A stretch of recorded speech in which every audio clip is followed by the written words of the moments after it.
Ô, Má, mas e como se incentiva uma criança a gostar de ler? Ué, lendo? Assim, mais possibilidades, né? O que a gente faz é muito maior. Transição, momento de passar. Sabe que o Henrique já é leitor desde que ele tinha 1 ano de idade, praticamente. Porque a leitura não está só no ato de ler e decodificar o alfabeto. A leitura pode acontecer em diferentes momentos e de diferentes formas. A leitura é uma encenação da poesia da vida. A leitura é a possibilidade da gente entender o mundo de uma forma mais poética, de uma forma mais leve, com toda a dramaticidade também, a intensidade. É uma forma da gente acessar sentimentos que muitas vezes ainda não são entendidos com palavras, e sim com situações. A leitura é a possibilidade da gente começar a produzir uma narrativa para o mundo, que é uma narrativa mais potente e mais criativa, vamos dizer assim. Sim, mas de forma prática, O quê?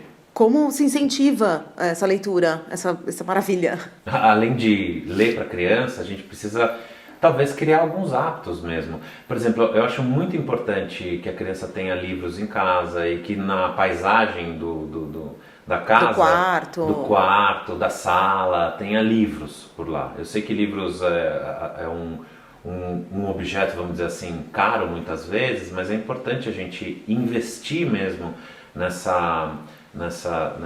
nesse tipo de educação, vamos dizer assim. A outra coisa é criar rotinas de leitura também com a criança. Pode ser rotinas antes de dormir, pode ser quando chega da escola, pode ser quando acorda. E a gente tem leitura silenciosa, uma leitura compartilhada, uma leitura que é a leitura que o adulto faz para a criança, que é quase uma encenação mesmo. Tudo isso vai despertando na criança essa vontade de ler. Eu sempre ganhei muitos livros, né? Então, infantis, né? Então o Henrique sempre teve uma biblioteca muito grande, maior até do que a biblioteca que eu tive na minha infância. E eu me tornei um adulto leitor muito tarde. Eu li meu primeiro livro com 20 anos de idade. Ah, então dá para começar tarde. É lógico, nunca é tarde para começar a ler. E o meu primeiro livro, eu nunca me esqueço da primeira vez que eu terminei o livro, assim, da sensação que me deu. Né, que é uma sensação de conquista mesmo, de empoderamento. Quer dizer, eu faço parte do mundo que é um mundo letrado de fato agora. E eu nunca tive esse estímulo que o Henrique teve. E o interessante é que agora, quando ele tem 7, 8 anos, ele começou sozinho a se interessar pelos livros. Antes ele pedia que eu lesse para ele e tal, mas ele não manuseava os livros quase como um brinquedo. Ele não tinha esse contato afetivo, né? Estava muito mais na criação da fantasiosa do livro, né? E agora ele se interessa pelo livro. Muitas vezes eu chego no quarto dele, ele está quietinho lá e está lendo com o dedinho assim, é muito bonitinho, ele lê com o dedinho as histórias.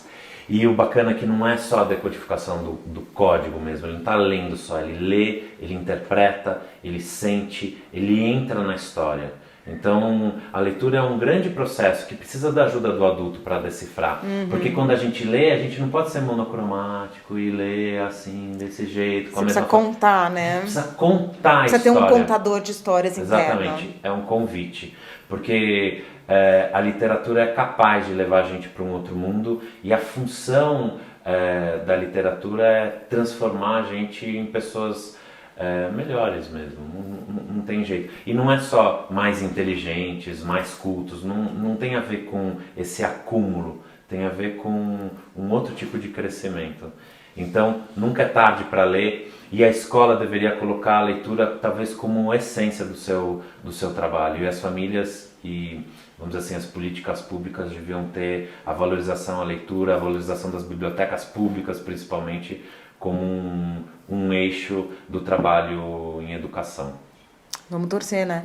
Vamos torcer. Quem sabe um dia. Nunca é tarde para a gente começar e nunca é tarde para a gente relembrar. Toda semana tem um vídeo novo aqui no canal do Edu de Prosa. Te espero. Tchau, tchau.